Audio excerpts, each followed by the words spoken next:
Suddenly focused back to the reflection.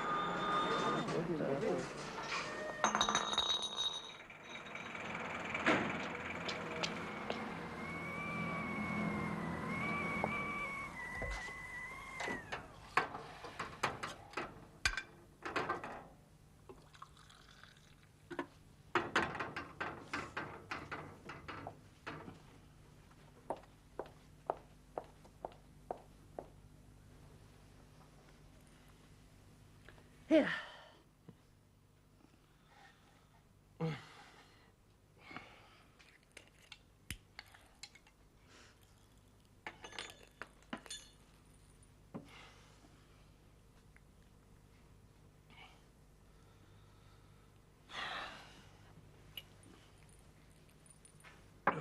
Yeah. Come on, Clive. What? I want to know about that lot. Well, I told you, it's a business deal. What kind of a deal? I want to know. What for? What's it matter? You think I stole it or something? I have a right to know. Oh? By virtue of what exactly? I own this house. I have a right to know what's going on. I helped some friends to make a profit. That's my share. Friends of that Pete? Yes. Oh, what kind of a man is he? Oh, no, not woman's intuition time. I told you, he's in antiques. He goes to auctions. Drives round the country. Sometimes he buys for himself, sometimes he acts for friends in the trade. He had a private sale on at Dorking, and I thought I might help him out. To do what exactly? Well, bid for certain lots. Oh, hang on.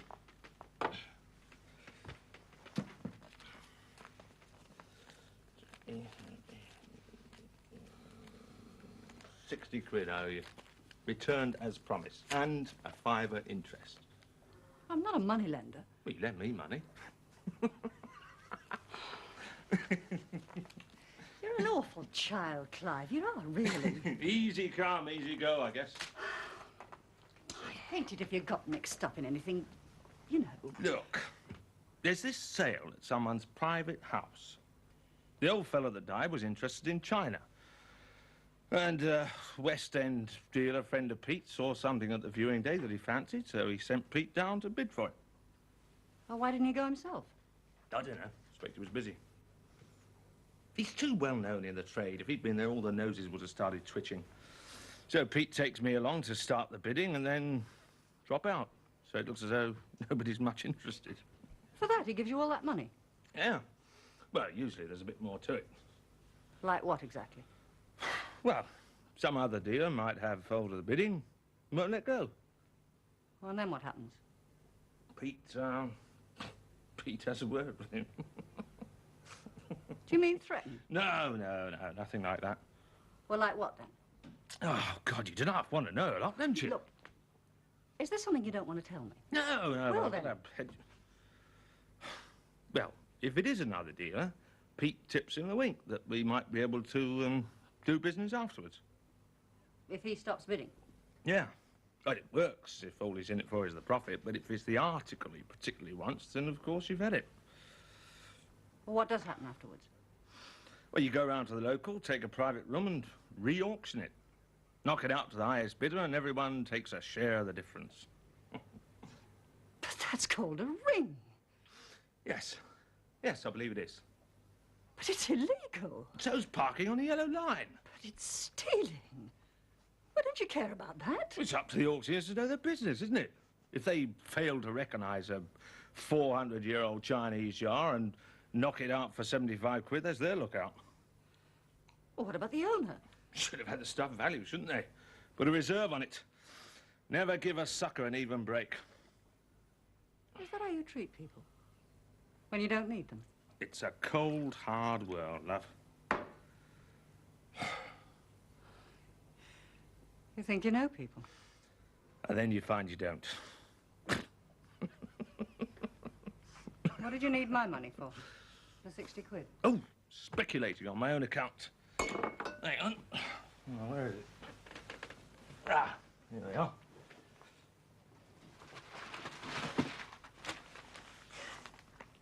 For you. What is it? Well, open it. Oh, me. Sorry.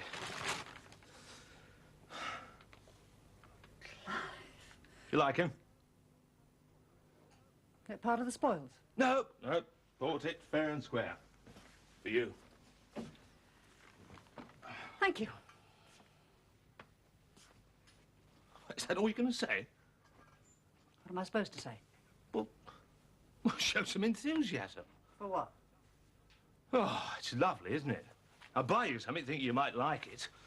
I just will not have bothered. Oh, what does it mean, Clive, beyond a beery gesture you thought would make everything all right? You're being quite a today. You know that, don't you? Perhaps I am. I don't know, I really don't know. Now, come on, I want to know what you mean. Don't do that! Now, you've said too much not to go on. Now, come on, what's eating? You are! You think you can get away with anything and then smart me along with a China ornament. Oh, well, if that's all that's bothering you, it's soon cured. Don't do that! People behave like they're treated. What's that supposed to mean? Think about Mr. Bumpy? Yes. Oh, will you go out? Yes, I will, thank you.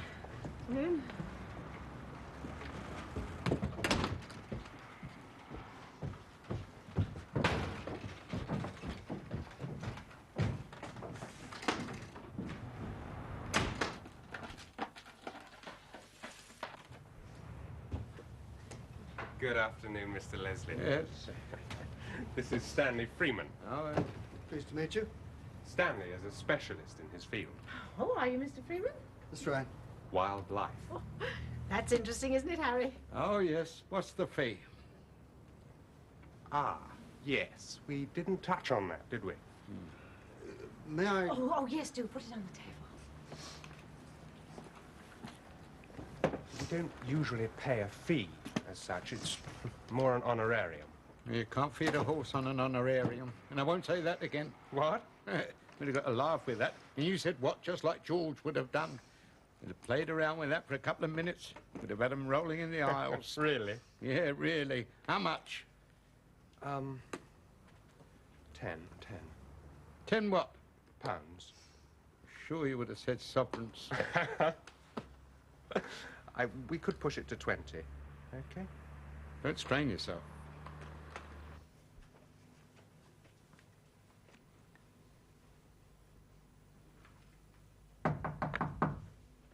Who is it? It's only me, dear. Is there something wrong? Oh, no, his lordship's holding a press conference, so I thought I'd better remove myself. Well, I was just having a cup of tea. Would you... Oh, that is kind. Nothing I'd like more. Good.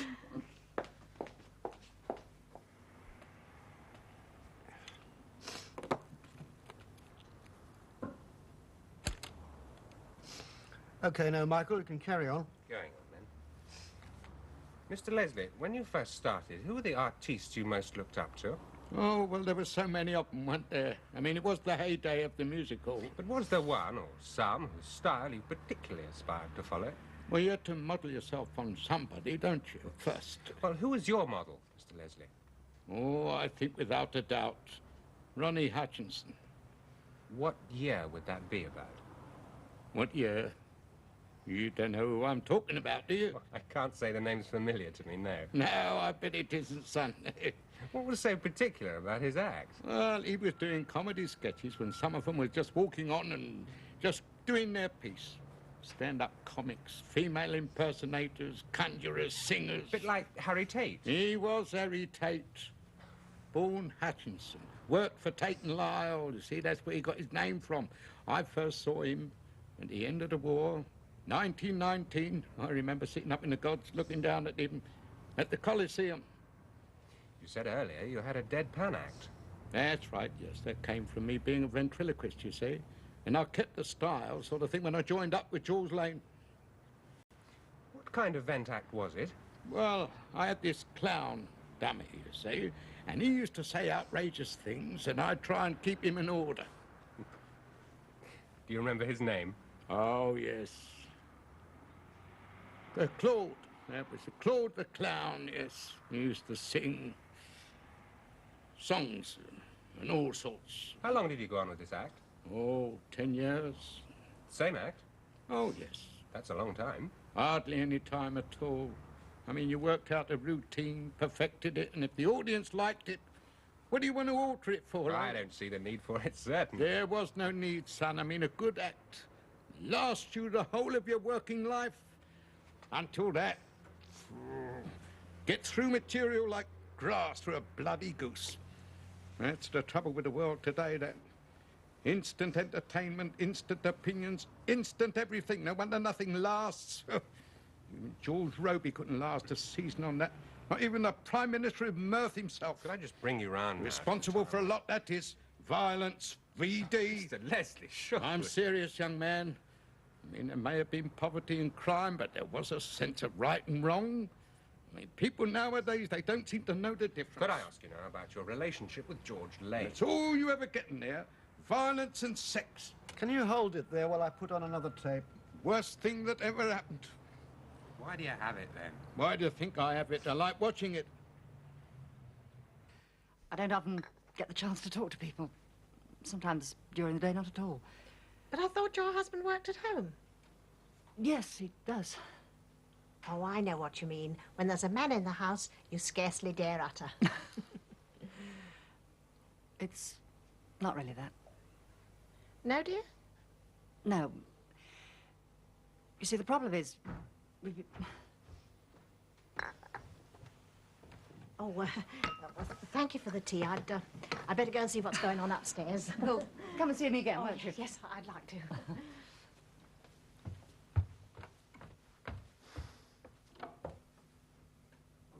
I'm sorry. I believe you first met George Lane at the Metropolitan Edgware Road. That's right. About 1925, wasn't it? Look, I've told you all this once. Yes, Mr. Lesley. Could we just go through it again, please, for the recording? Please? The autumn of 1925. And as a result of that fortuitous meeting, one of the great double acts of music hall was born. How long were you and George Lane together, Mr. Lesley? Almost 30 years. Now, I'm going to do my bits properly when I assemble my program. It'll be something like, in the waning years of a great theatrical tradition, one of its brightest lights was born. Lesley and Lane, always to be thought of together, like bread and butter, beer and skittles. Alas, George Lane, that great clown, died some years ago in Torquay. But today, on the 80th anniversary of his birth... Friday. What? Friday. Next Friday would have been 80. Yes, but the program goes out on Friday, okay? Friday, that's it. Fine. Okay, fine. But today, on the 80th anniversary of his birth, we ask his old partner for some recollections of that great entertainer. Yes, well, after that first meeting that they met, we joined forces, and our first engagement was at the Granville, Walham Green, Dan Leno's old hall. Were you right from the start, the sad one, and he the funny one? Oh, yes. I've heard it said that George only had to come on and say pepper, and the audience would fall about laughing. Is that true? Yes. What was his great secret? What was it that made him so irresistibly funny? Well, it's difficult to say. Well, what sort of a man was he? He was a selfish, vicious... It's his birthday, and he's a legend. You just can't say that. Why not, if it's true? Look, Mr. Lesley, don't get me wrong. You knew him, I didn't. But is it perhaps something personal? They were my songs, my jokes. I did the work. He propped up the bar. Some mornings he'd come in so wouldn't know what town we was in. Yes, but surely that Don't doesn't me, young man. I carried him. For years I carried him. And now, who do they remember? George Lane. You insist on saying that? I do. Then we can't use the material. That's right. After all this effort, you're telling us to drop it. Yes, you better pack up your things. If you cut out all reference to George Lane, just made it music hall in general, you'd still have a program. What about it, Mr. Lesley? No. What are your views, Mrs. Lesley? You talk to me or you talk to no one, young man. Well, we'll just have to use what we've got. Use any of that, and I'll obtain an injunction. Oh, well, please, You sir. agreed to my terms. Yes, but I didn't expect... You didn't expect the truth. All you wanted was showbiz pep. Well, sorry you feel that way, Mr. Lesley. I've said all I'm going to. Goodbye, Mr. Lesley. I'll come down with you. Mrs. Lesley, thank you.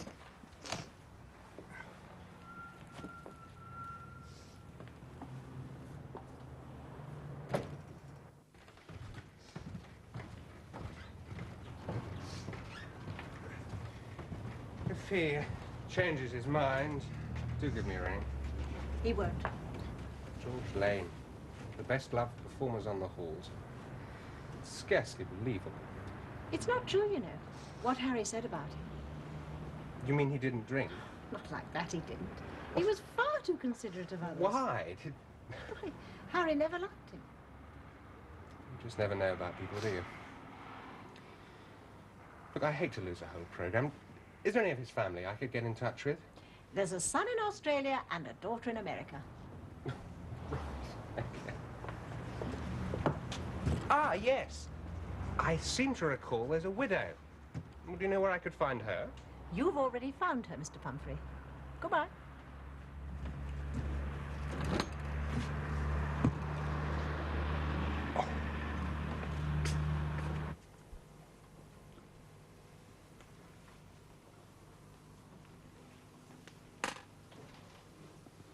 Why? I just don't want to be engaged to you anymore, that's all. That's all. Yesterday the pink dress, today the blue. Simple as that, Look, eh? I don't think there's much future in discussing it. Oh, but I want to discuss it. I think I'm entitled to. Now, come on. Go!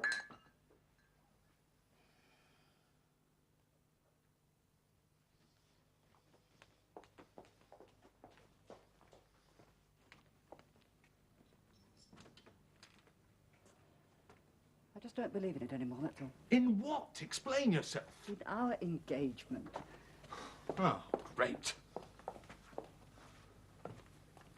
What a declaration of independence that is. I think we've come to expect too much of each other. What you mean is I've come to expect too much of you. That's it, isn't it? Perhaps. So I've overstepped the mark, have I? We both have. No. In what way have you? I mean, I can understand how I might have behaved badly. I do most of the time. That's me, the bloke you agreed to marry. But I'm interested to know how you think you've gone wrong. Look, I don't want to get into a slanging match, Clive. Oh, no, no, if we're going to be honest.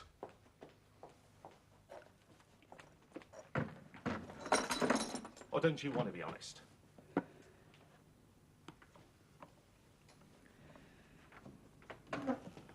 We've become a convenience to each other. A habit. Take each other for granted. Me as much as you. Well, that's all that's troubling you. Let's start again. Oh, Clive, it's not possible. Rubbish. People can't change their ways. You can't wipe out the past. Oh, God, another cliche rumbled down the aisle. Well, it doesn't make it any the less true. Look, now, if we were married, we'd have to adjust. People who are married have to. But we're not married. You're saying I can't change, aren't you? I'm saying we don't have the right relationship to get married, whatever the reasons. You're not thinking of a little thing called love, are you? Well, perhaps I am. I'm sure it's not the same thing as you call love. Now, come on, don't insult me. No, I'm not trying to insult you. I don't want to hurt you. But I don't want to marry you. What precipitated all this? Well, tell me. It's just something I've been feeling. Why today? Because it had to be one day.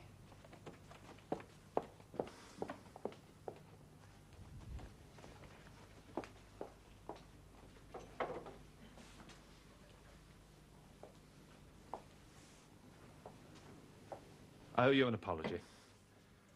I've taken you for granted. I should have been more organised about it. Organised about what? Our wedding. I should have decided a date. I'm sorry. Let's decide now.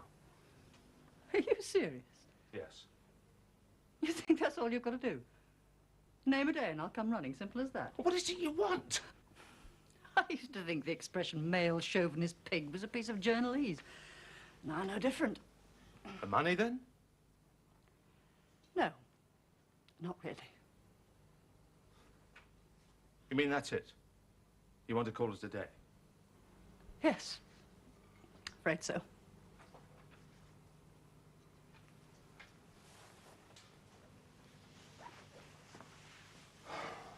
Well, bit of a reversal of roles, isn't it? Sorry? Man getting the elbow. International Women's Year. I should sue you for breach of promise. Leading me on. Sorry, Clive. There it is. Wasn't because I smashed that dog, was it?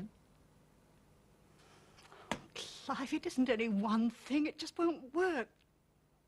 Leave it at that. Oh, but I want to get to the bottom of it. If I'm being turfed out of my ear, I want to understand why. Stop going on about it like a dog at a bone. We're adults. Except that's the way I feel. I've done with it. You know, there are times when one is forced to think how things really are. And this is one of them. I believe you're right. I don't think it would work. You have to show a bit of understanding, a bit of tolerance in marriage. I think you very probably couldn't stretch to it. No, don't say anything. I'll look for somewhere else. Straight away.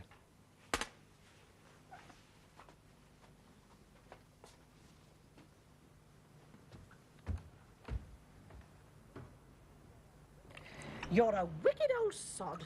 Yeah, aren't I? George never did you any harm. It wasn't just because of me, was it? I got you in the end, though, didn't I? Was it? You'd like to think it was. You know, George used to think a lot about you. He even mentioned you the day he died. Oh, yeah? He said you always disliked him because you saw in him what you would have liked to have been yourself. Buffoon. You know what he meant, Harry. You know very well. He was gentle and generous and understanding. He certainly understood you. And do you agree with him? Do you really want to know? I wouldn't ask you if I didn't. Yes. Yes, he was right. What would you marry me for, then, if that's what you think? Harry, I married you because of what you are, not in spite of. Oh, go and sit down.